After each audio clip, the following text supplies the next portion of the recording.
When there is no one to tell and the memories are dark and painful, deeply painful, the first battle is often silence.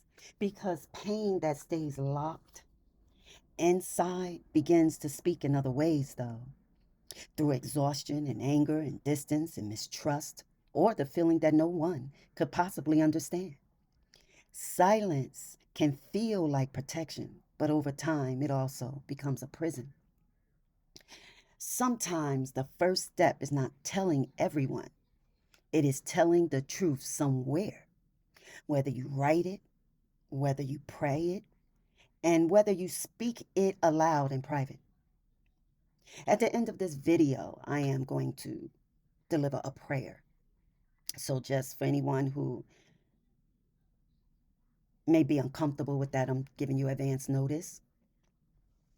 Now, put words to what happened so the memory will stop ruling from the shadows. And that's the reason for the prayer, because pain grows stronger when it remains unnamed. Now, you don't need a group of people around you, right? Sometimes healing begins with one safe place, one trusted person, one counselor, one pastor, one journal page, or one honest prayer. I can't write it for you. I'm not a certified counselor. I may be trusted, and I'm definitely not a pastor. So, what I am going to deliver is an honest prayer. See, not everyone deserves your story, but your story does deserve witness. Dark memories often create false conclusions. I should be over this. No one would care. If I say it, it becomes too real. It was my fault. And those lies, perhaps, keep the wounds alive and active. The truth is, what is buried still asks to be dealt with. Some memories are not asking to be relived, they are asking to be released. And release does not always look like tears, it may be boundaries. Boundaries you now create. It may be refusing to return to what broke you, or finally admitting that you are hurt. If the pain feels overwhelming or unsafe to carry alone, reaching for professional help is wisdom. Even in the darkest memory, your life is still speaking forward. See, the past may explain you, but it does not get to own you. The deepest pain is often the pain that had no witness. Not because it hurt more in the moment, but because it forced you to become your own evidence. You remember the room, the tone, what was taken, what was ignored, and even what was denied. Yet, because no one stood there beside you, parts of you keep returning to that same age old question: did it happen the way I know it happened? In total disbelief. And this is where many individuals become trapped. Not in the event itself, although it frequents your memory, but in the endless trial that you put yourself through afterward. So you replay the conversations, you study faces, you revisit the details, and you search for proof that your spirit already knows. Because when pain is denied, the mind becomes a courtroom. You become the witness, the prosecutor, the defense, and the judge all at once. And that is exhausting, especially when the people who caused the wound continue living as though nothing happened. That is why unresolved pain can make a person look as though they're distant in thought, or guarded, or maybe even too serious. And they are not difficult, they are carrying evidence that no one helped them hold. Not every wound needs public validation, so don't get me wrong. It doesn't need to be validated in the public to be true. Some people wait their entire lives for the wrong person to confess. They believe healing will begin when the offender finally admits it, when the family finally acknowledges it, when the friend finally apologizes honestly, and when the institution finally tells the truth.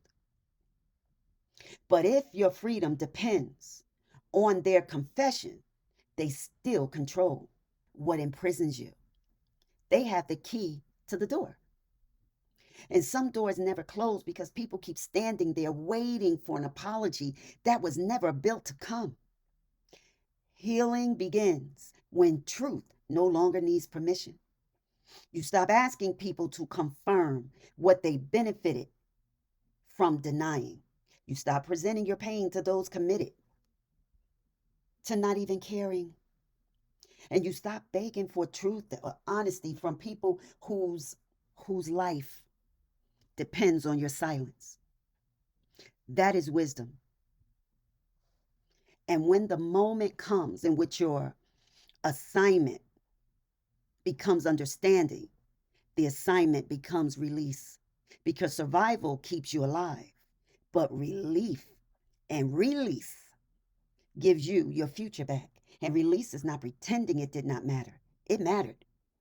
It changed things. It taught you where danger wears a smile. It taught you how manipulation can sound like as if someone's concerned when they're only prying for information. It taught you how betrayal often appears in those that are familiar.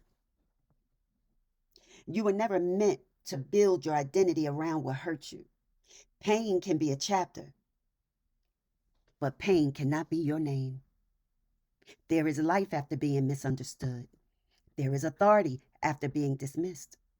There is peace after carrying memories too dark to explain. Stop building altars to what should have been buried. Some people revisit pain so often that they begin serving it.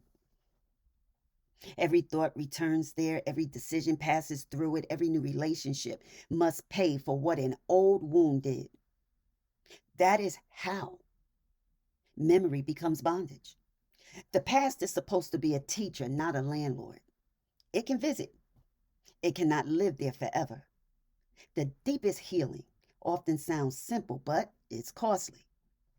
And that is saying, I believe what happened. I accept what it taught me, and I refuse to live there anymore. Father God, I come before you carrying what I could not explain, what I could not say, and what I have tried for too long to survive in silence. You saw every moment. You saw what was hidden. You saw the tears I hid, the questions I buried, the nights I smiled while carrying sorrow no one understood. You were there when I had no witness. You were there when I doubted myself. You were there when I kept moving while part of me was still trying to understand what happened. Today, I bring it to you. Not the polished version. No, not the version that sounds strong, but the real one, the humble one. The hurt, the betrayal, the abandonment, the disappointments, the fear, the trauma, the guilt, the grief, the anger, the memories that still return without warning. I place them before you. Lord, teach me the difference between healing and hiding. Do not let me call survival peace. Do not let me call silence strength. And do not let me protect what is destroying me. Give me wisdom to know what must be released. Give me courage to face what must be faced. Give me boundaries where love has been confused with access. Give me peace where guilt has tried to build a home. Help me stop waiting for closure from people who were never committed to truth. If an apology never comes, still let my soul be free. If understanding never comes, still let my heart be whole. If justice is delayed, still let me walk in peace. Teach me not to build my future around old pain. Let the memories become wisdom, not bondage. Let the lessons remain, but let the wound lose its authority. Remove every false burden that told me I had to carry everyone. Break every agreement I made with fear, such as shame and silence. Restore my voice, restore my trust, restore my peace, restore my spiritual sight. Show me where I have been overextending, over explaining, and over giving to places that were never safe. Teach me holy separation. Teach me sacred boundaries. Teach me that love does not require me to betray myself. And Father, where I have been hard on myself, soften me with truth. Where I blame myself for surviving, forgive me. Where I stayed too long hoping people would change, teach me. Where I ignored what you were showing me, correct me with mercy. I do not want to live as a prisoner to my yesterday. I want peace. I want wisdom. I want restoration. I want the kind of freedom that does not depend on anyone else changing. Let what tried to break me become the place where you reveal your faithfulness. I trust you with what I cannot repair. I release what I cannot control, and I surrender what I was never meant to carry alone. And from this day forward, let my life no longer be led by pain, but by purpose. In Jesus' name, amen. Thank you for visiting my channel, and may your soul be blessed. Stay covered, stay conscious, and stay undefeated. I'll see you on the next one. Bye.